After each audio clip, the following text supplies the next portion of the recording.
Everyone, তো আমরা এখন যাচ্ছি তারাপীঠ। তো এই যে গাড়ি করে যাচ্ছি, এই যে সাদা হোয়াইট কালারের যে গাড়িটা, ওই গাড়িটা করে যাচ্ছি। আর এই যে ও আর আমি এখন দাঁড়িয়ে আছি, একটা রেস্টুরেন্টে দাঁড়িয়েছি। অনেকটা রাস্তা চলে এসেছি। এইখানটা কোনখানটা বলো তো? এই যে জায়গাটা হচ্ছে বিরাটি ঘুষকরা কি ঘুষপাড়া না কি বলছে, আমি জানি না। এর আগে একবার গিয়েছিলাম, তখন গাড়ি করে গিয়েছিলাম, তো এখন আবার যাচ্ছি গাড়ি করে। তো এই যে এখানে একটা মন্দির আছে, দেখো মন্দিরটা মানে শিব মন্দির, যেহেতু এখানে রেস্টুরেন্টের নাম শিবম হোটেল রেস্টুরেন্ট, তো তার জন্য এখানে একটা শিবের মন্দিরও করেছে। এত সুন্দর মন্দিরটা, সুন্দর একটা গান বাজছে। আর আমরা এখানে একটু কিছু স্ন্যাক্স খাবো, তারপরে যাব। তো চলো তারা দেখতে থাকো ফুল ভিডিও, মানে ব্লগ আসছে, তো দেখতে থাকো। চলো, ঠিক আছে। ডোসা কেমন খেতে? ইডলি, ধোসা, সাম্বার? ভালো।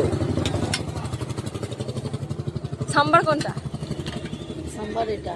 আর চাটনি? চাটনি কেমন? টেস্ট কেমন? মারাত্মক টেস্ট। মারাত্মক টেস্ট।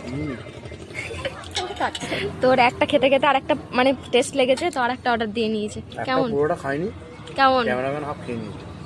হ্যাঁ তাই তো, ক্যামেরাম্যানকে একটুখানি ছিঁড়ে দিয়ে বলছে সব খেয়ে নিয়েছে। এই যে ক্যামেরাম্যান এটাও খেয়ে নিয়েছে, আবার ওইটা। ক্যামেরাম্যান কিনছে, বাইরে থেকে ক্যামেরা করছে আর কপ খেয়ে নিচ্ছে। কেমন টেস্ট? আর এক প্লেট অর্ডার দিতে হবে নাকি? ভালো লাগবে না, আবার দেখাও।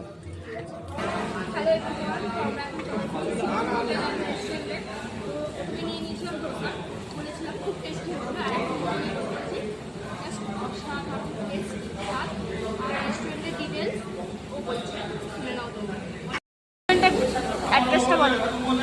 এটা হচ্ছে ঘুষকরা গ্রামের কাছে চা। চা। আর এখানের অ্যাড্রেসটা? এটা হচ্ছে ঘুষকরার আগে ওর গ্রাম, মানে এটা হচ্ছে তারাপীঠ যাওয়ার রাস্তাতে পড়ে, একদম হাই রোডের ধারে। তো শিবম হোটেল অ্যান্ড রেস্টুরেন্ট, এই রেস্টুরেন্টের নাম। খাবার দাবার অসাধারণ, এদের ব্যবহার খুব ভালো। হ্যাঁ ব্যবহারও খুব ভালো। আর হচ্ছে মানে আমরা এসেছি 1 ঘন্টা প্রায় হয়ে গেল, মানে আধ ঘন্টা আমাদের খাওয়া দাওয়া হয়ে গিয়েছিল, কিন্তু একটু বৃষ্টি চলে আসার কারণে আমরা আরও আধ ঘন্টা আটকে গেছিলাম। তো যাই হোক, এখন এই যে ও চা খাচ্ছে, চা খাওয়া কমপ্লিট হয়ে গেছে। এখন মানে আমরা বেরিয়ে যাবো বলে ঠিক করেছিলাম, বৃষ্টিটা একটুখানি থেমেছে, তো আমরা এখন বেরিয়ে পড়বো। কাপটা দিয়ে আসবো, দিয়ে আমরা বেরিয়ে পড়বো। চলো টাটা। ভিডিওটা একটা লাইক করে দেবেন। রাধে রাধে।